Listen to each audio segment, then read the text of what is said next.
What's going on, guys? Welcome back to the channel. I am in the shop today because it is finally time to finish the LS swap in the Jeep. I know this has been a long time coming. I think I started this swap, it's definitely been over a year ago at this point. Guys, everybody wants to do a V8 swap in their Jeep until it's actually time to DIY a V8 swap in your Jeep. It takes time. Some parts have been on back order. I think that's all across the industry. So it is finally time to work on the wiring setup. Now, I have a bunch of videos already done on my YouTube page about kind of how I got into the current setup that I'm in. So I'm not gonna cover that, but I am gonna show you guys what we're going from and what we're going to. So right now I have this standalone harness with the GM computer in here. This is a good budget setup, it works. However, there are a bunch of bugs we kind of need to work out. So to get this to where I really actually want this Jeep to go, I'm going to be swapping over to the Holley Terminator kit. I'm actually using the X Max because I need the engine and the transmission harness. I have all of my parts laid out here that I'm gonna need, but before I go over all of this with you guys, I need to pull out the old harness and the old computer and kind of start with a clean slate under the hood. So I'm gonna put the GoPro down and get to work.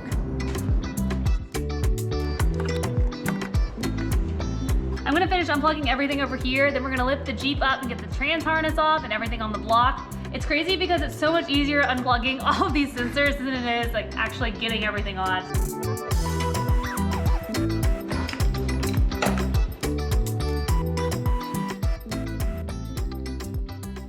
Commemorate this moment. It's the first time I'm putting the LJ on the lift for an actual project. Commemorate, was that right? I think that's the right word. You know I already put it up on the lift once. That does not count in you weren't here. Project. Had to swap the tires over to the JT. 2, 1. Blast off. Well, let's see how much suspension travel it has. Right there, stop. Holy moly. Did you hear the spring pop? Yeah. So later on this week, once this wiring project's done, we're gonna relocate the upper coil bucket mounts here in the rear. I meant to do it when I was doing the axle swap, but we were short on time because we were moving then too. It's actually a great example of showing why the coil buckets are important. Oh because, yeah. Like, look how offset that is right now. Oh, it's terrible. I didn't even think about like putting it on the lift and seeing, they haven't seen how much travel this thing has on a lift yet. So much to do.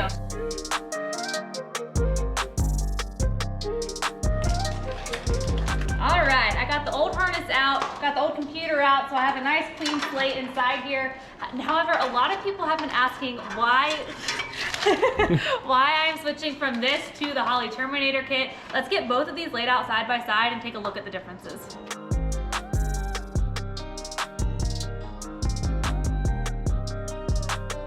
Over here on the right is the setup we just pulled out. It's the standalone harness.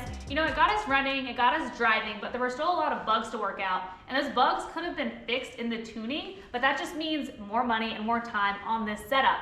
And either way, I'm still going to be limited by the factory GM computer and also by the harness because it is one whole unit, it's just one piece. If I wanted to make any changes or upgrades, I would have to modify the harness. Whereas with the Holley Terminator kit, it is more of a modular performance-based setup. So over here we have our main engine harness, and then from there we add the rest of our harnesses, such as the transmission harness, the throttle body wires, fuel injectors, inputs, outputs.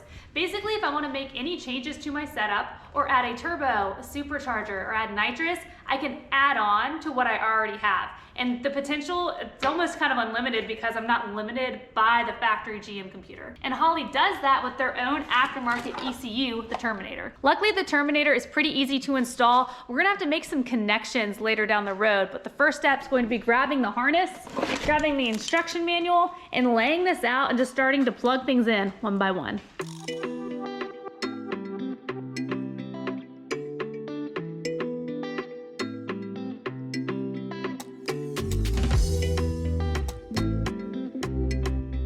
Went ahead and got the main engine harness mounted. It is now in here and laid out. Went ahead and plugged in some sensors too. I've got my coolant temp sensor, my coil packs, and then some other sensors over here on the left side of the engine, but I'm gonna worry about those later because I'm gonna lift the Jeep up because they have to be tucked back behind the engine block and go down to like the O2 sensors and the, we gotta put my transmission harness back on that side as well. So I'm gonna worry about that in a little bit. Now, anything I am not using or doesn't apply to my setup, I have them zip tied in blue here. So like the TPS, the fuel pressure, and some other ones. I'm not going to be using these, so I'm gonna set those aside.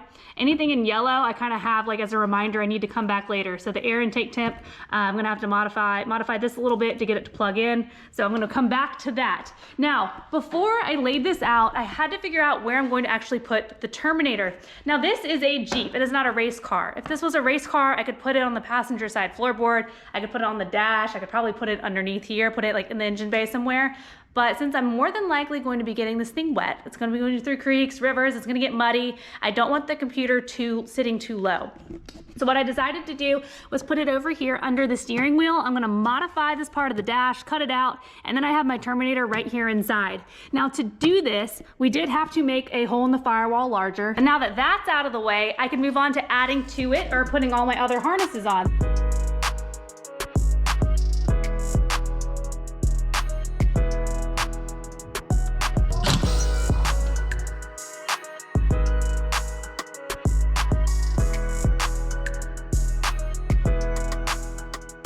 We finished running and plugging in the rest of the harnesses last night, which means now we get to move on to the wiring. This is the fun part. We've got 3 wires under the hood we're gonna have to run. The rest of them are over here under the dash, which is where we're mounting the Terminator at. I've got 2 more on the main harness we're gonna have to run. I've got 4 wires coming from the transmission harness, and then I have 1 on the drive-by wire, but I'm not quite sure I'm going to be using it yet. So I wrote all of this down on a whiteboard for you guys, because if I tried to explain it off the top of my head, I'd walk you guys in circles. I'm also gonna go grab Ben, because he's gonna help me explain kind of the Terminator wiring and the Jeep side also, so my gauges still work. So let's go get them. Who's gonna start this? You wanna go first? I'll go ahead and do it. So okay. Cassie brought me in and we had a little game plan here. So we need to go over all this without losing half of you guys, and we still need to give you guys enough detail so you can do it yourself, so we're if you gonna want. Our future selves are gonna wire this as we talk through it right now. Yes, a future Ben and Cassie, good Here we luck go. to you. The main harness, Cassie already went through and showed you where these wires are, but these were under the dash. There's 2. So future Cassie's gonna grab the black wire and you're gonna wire that directly to the battery. Now, future Ben's gonna grab this red wire with the white tracer, and we're gonna put that to switched positive, but it also has to have power during that cranking cycle. Past Cassie, went you already to found that. schematics on the Jeep computer and found that the pink and green wire give switch positive while cranking. But you need the ECM to run when you turn it on. So we finished that. So this Both of part's those are hooked done. up. Then, so in the engine bay, there are only 3 wires off of the main harness. So we've got the green wire, which goes to our fuel pump. So we're just gonna run that directly down to our factory fuel pump. Yep. Luckily, the LJ puts out I think it puts out less than 15 amps. Yeah, we'll find out.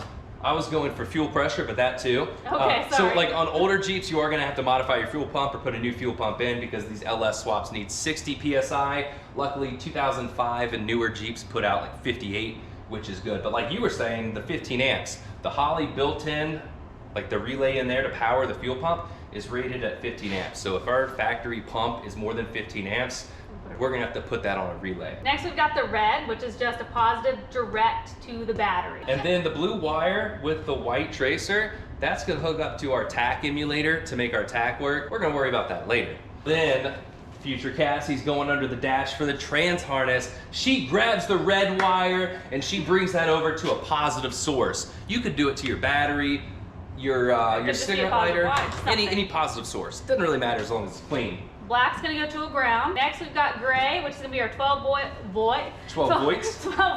with a brake applied. So that is gonna go right to our brake pedal. Next is gonna be the red with the white stripe under there. I need a switched positive, but not the same source as the one I used earlier to the pink and green. If you use the same source, the ECU and the transmission could backfeed together. So we're gonna find a different switched positive that has cranking. I'm not sure if we need cranking. We'll find out. I'm not sure either. But we can also just hook this pink and green up to a relay to feed more power to the trans. So Ben and Cassie figured that out in the future on which one we need. Yes. And we just told you right there. The last one is the drive-by wire. The drive-by-wire wire. That hooks up to our brake, and it's like a safety device. Holley talks about it. It's very important to hook up, because it's safe. You can't do burnouts if you hook this up. If your brake's applied, the throttle won't go over 10%. It's like a safety thing, right? If you hook it up, it's gonna do that. So Holley recommends to hook that up.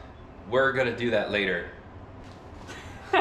All right, so here's the part I think a lot of people are curious about is how we're gonna get the Jeep gauges to work. It's very simple. So we start off with the fuel pump. Of course, we have our red and black. The red's gonna be the positive for the fuel pump. We're hooking that up to the output of the Holley, the green one right there. The negative is just going to ground. And we have our fuel sensors, the blue with white and the blue with the light green.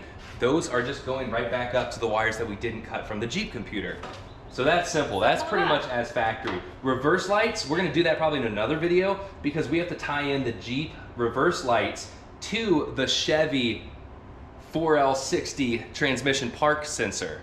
So that's a lot of wiring, another video. So for the oil pressure, we actually went back to the Chevy sensor. That way we can actually get an actual reading. Because there's a reading on the Holley, on the LCD screen, we can see what the oil pressure An actual, we can get 38 PSI. And then to actually run the RPMs and make the Jeep dash kind of come alive, we have to run an emulator. We got that from Novak Conversions, and it gives you the instructions. All right, do you think future Ben and Cassie got all this done? No. And started it up? Good, maybe. It's almost time for a test run, probably. All right. It looks like future Ben and Cassie made it to this point. We got all of the wiring done last night. Everything is finished. They made a mess too and didn't clean it up. And we did not clean up our mess. It is time to do the initial setup and test fire this thing. The initial setup and the self-tuning is done right here on the handheld. So I'm gonna turn the key to on.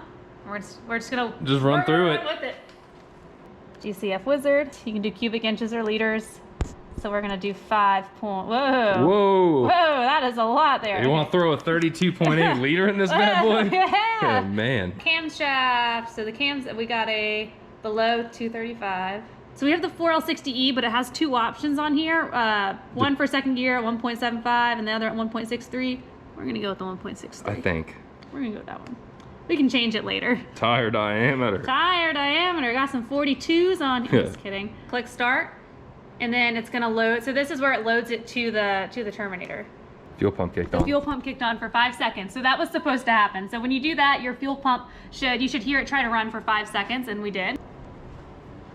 TPS auto set was unsuccessful.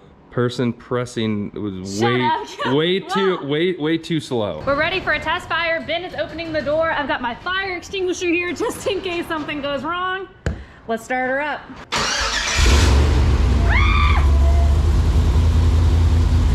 Multi-gauge. There we go, vitals. No, maybe not. Like RPM, it's warming up. RPM 1,000, yeah, it's gonna come down. First test fire, it already sounds like it's running a lot better. We're gonna let the engine get up to 10 because Holley, and it does like the self-tuning. So we're gonna let it warm up a little bit. It looks wild without a hood. I say you roll up to EJS like this. Just like this, no hood, nothing. No top, no door.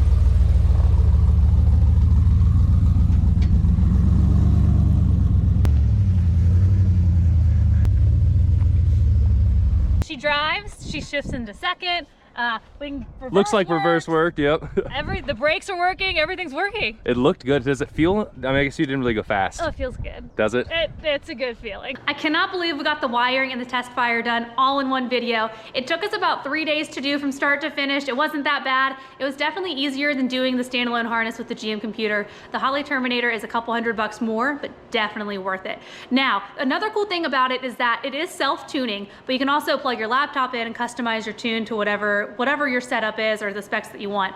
Now, I don't know if we're actually gonna need to do that. We're taking it wheeling in just 2 days, so it's gonna be an hour drive to Crossbar, a full day of wheeling, and then an hour drive back. At that point, we'll know if we need to go see someone or find someone who does the Holley EFI tuning. We're in Oklahoma City. It should not be that hard. We should have like dozens of options. Now, Ben needs to pull his Jeep in here because we have some upgrades we need to do on his before we take it wheeling. As always, guys, give the video a thumbs up, subscribe to the channel. We got a lot of cool projects coming. Also, check out my Instagram at Jeep Gear and Gadgets. My name's Cassie, and keep LS suave and classy.